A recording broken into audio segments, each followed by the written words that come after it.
Bonjour Monsieur Morel, je Bonjour, viens par avec vous Sud. faire plus un bilan de la mi-mandature. 4 ans après, est-ce que vous retenez quelque chose de favorable du mandat de mi-bilan de Madame Bello? Mais écoutez, le bilan, il y a peut-être un petit fond de whisky, un petit fond de liqueur ou de rhum pays qui est là. Et on peut dire qu'il y a eu quelques actions faites, par exemple pour les cartes jaunes, où il y a eu la gratuité pour les chômeurs, les handicapés. Donc je retiendrai ça. Et dans leur programme, c'était gratuité carte jaune pour tous. On est loin du compte. Bon, je pourrais citer aussi quelques projets routiers ici et là, souvent initiés d'ailleurs par la précédente majorité, qui ont été menés à terme. Mais pour le reste, le compte n'y est pas. Maintenant, voilà, la deuxième question, c'est qu'est-ce qu'il manque? Quels sont les regrets que vous posez déjà sur ce mi-bilan? Alors, on dit mi-mandat. Savez-vous qu'on est à 4 ans, donc on est presque à 2 tiers de mandat. Dans un peu plus de 2 ans, les réunionnais jugeront. Et je les prends en témoin. Cette majorité avait dit 3 lycées. Il est acté que pas un seul, ni celui de la mer, ni celui du tourisme, ni rien, ne sortiront avant la fin du mandat. On pose la première pierre. Mais moi, ce qui m'intéresse, ce qui intéresse la jeunesse, c'est la dernière pierre. Le moment où les lycéens, par exemple fin août, là, vont rentrer dans ces classes. On vous dit non, zéro au lycée. La route du littoral, elle a été passée aux oubliettes. On pouvait finir cette route d'ici l'année prochaine en digue. Ça coûtait 2 fois moins cher. Et c'était fait 3 fois plus vite. Là, on vous dit, il n'y aura pas de route du littoral.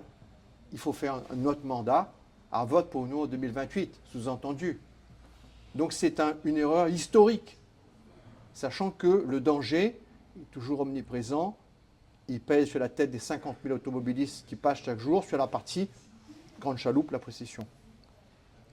Et le vice-président chargé des finances, M. Le Breton, nous dit on n'emprunte plus.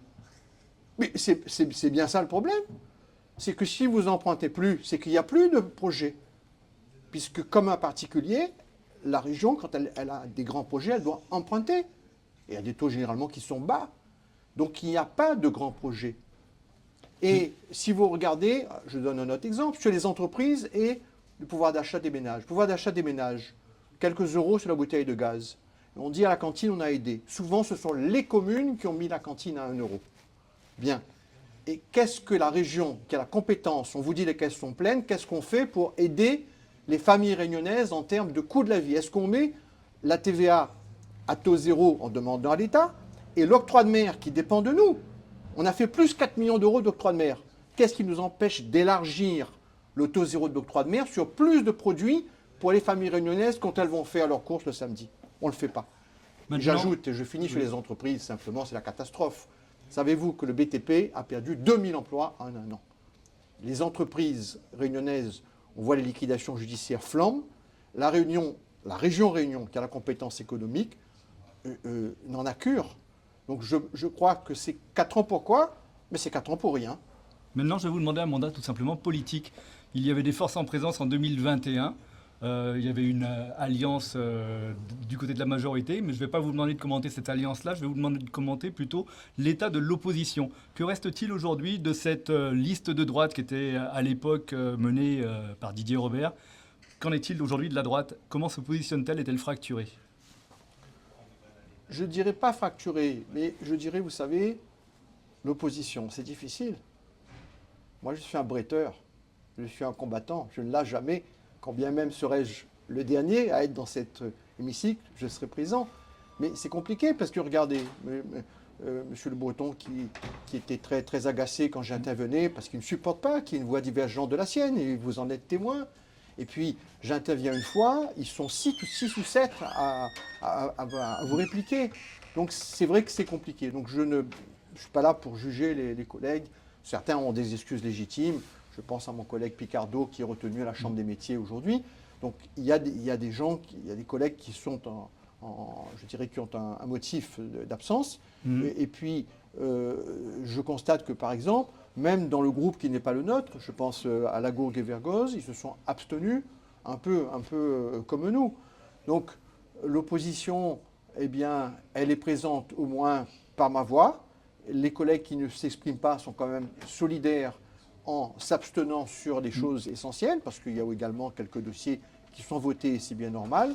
Vous savez, la situation Entre-temps, il s'est politique... surtout passé quelque chose d'un peu nouveau, c'est que vous avez basculé au Rassemblement national et quelle est maintenant votre légitimité à être un peu le leader de l'opposition régionale? Alors, vous savez que je ne suis pas le seul, puisque vous aviez avant moi le maire de la Plaine des Palmistes, qui est toujours d'ailleurs là, et que nous sommes deux et que nous étions présents ce matin.